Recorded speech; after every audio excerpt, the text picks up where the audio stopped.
Shalom sahabat yang baik hati, salam sehat selalu bagi kita semuanya. Marilah kita bersatu di dalam doa. Kasih karunia dan damai sejahtera dari Allah Bapa dan dari anaknya Tuhan Yesus Kristus kiranya menyertai kamu sekalian. Amin. Firman Tuhan bagi kita pada hari ini tertulis dalam kitab Efesus 4 ayat 32. Tetapi hendaklah kamu ramah seorang terhadap yang lain, penuh kasih mesra dan saling mengampuni, sebagaimana Allah di dalam Kristus telah mengampuni kamu. Alai gabenaba sarmahamu samahamu akka parasiroha masih sesa adu samahamu songon pane sanidebata di dosamuna di bagasan Kristus. Penuh kasih mesra dan saling mengampuni. Ada hal yang harus kita hindari dalam hidup kita ini, dan tentunya ada hal yang dapat kita isi ke dalam hati dan pikiran kita yang akan membentuk karakter kita masing-masing. Hal ini sesuai dengan keputusan kita masing-masing, tetapi mari kita ingat melalui cara hidup kita sesuai dengan apa yang kita isi dalam hati dan pikiran kita, maka kita dapat menyukakan Roh Kudus tetapi dapat juga mendukakan Roh Kudus. Paulus memperingatkan kita untuk ramah seorang terhadap yang lain. Keramahan akan berdampak baik terhadap kita, hal yang sangat sederhana yang dapat kita lakukan bagi semua orang tanpa memandang muka. Keramahan akan menolong kita untuk dekat kepada orang di sekitar kita. Keramahan akan menolong kita menjauhkan pikiran yang tidak baik terhadap orang yang ada di sekitar kita. Sebab ketika kita ramah terhadap orang lain, maka akan terjalin hubungan yang baik. Dan jika ada pertanyaan kita tentang mereka, kita mendapatkan jawaban langsung dari orang tersebut.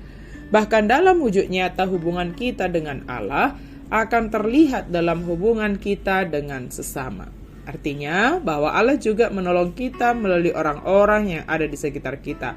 Allah menghibur dan menguatkan kita melalui orang-orang yang ada di sekitar kita. Efesus 4 ayat 28 sampai 32, Paulus memperingatkan kita terhadap perkataan kotor, kepahitan, kemarahan yang tidak tepat, kata-kata kasar, fitnah, dan sikap buruk terhadap orang lain. Sebaliknya, daripada bertindak seperti itu, kita hendaknya suka mengampuni, sama seperti Allah yang telah mengampuni kita.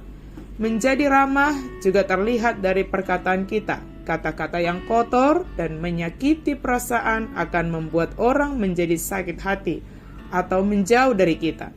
Keramahan dapat kita lakukan mulai dari tersenyum dan berkata sopan terhadap orang lain. Senyum adalah penghalang batas. Senyum adalah penghilang batas pertama antara kita dan sesama kita. Ramah seorang terhadap yang lain akan menunjukkan bahwa kita mengasihi mereka, orang yang ada di sekitar kita, dan saling mengampuni sebagaimana Allah telah mengampuni kita dalam Yesus Kristus. Mengampuni merupakan hal yang harus kita lakukan dalam hidup kita, sebab kita telah menerima pengampunan dari Allah. Kita mengampuni bukan supaya kita diampuni, tetapi karena kita telah diampuni di dalam Yesus Kristus.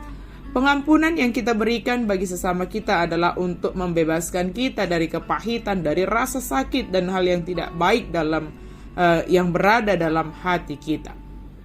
Pengampunan akan menyembuhkan kita dan membebaskan kita dari ketertekanan hal-hal yang menyakiti perasaan kita.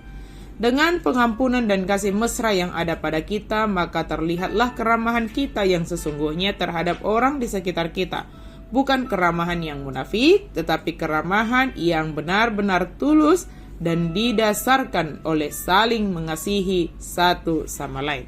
Sahabat yang baik hati, jika ada orang yang mungkin menyakiti hatimu, maka ampunilah dia, kasihilah dia, dan bertindaklah ramah terhadapnya. Sebab dengan demikian akan menambah sukacita dalam hati kita. Tuhan Maha Kasih menolong kita untuk melakukannya, terlebih menyukakan Roh Kudus dalam hidup kita. Amin, mari kita berdoa. Terima kasih Tuhan untuk firman-Mu. Biarlah kami senantiasa sebagaimana yang Engkau minta hari ini ada dalam diri kami. Kami ramah seorang terhadap yang lain. Karakter kami penuh kasih mesra. Kami mau mengampuni, sebab Engkau telah mengampuni kami ya Tuhan. Biarlah Engkau berkenan menolong kami, sehingga kami boleh melakukannya. Dan dengan demikian kami boleh menjadi berkat bagi sesama kami. Terima kasih Tuhan, dalam nama Yesus kami berdoa dan bersyukur. Amin.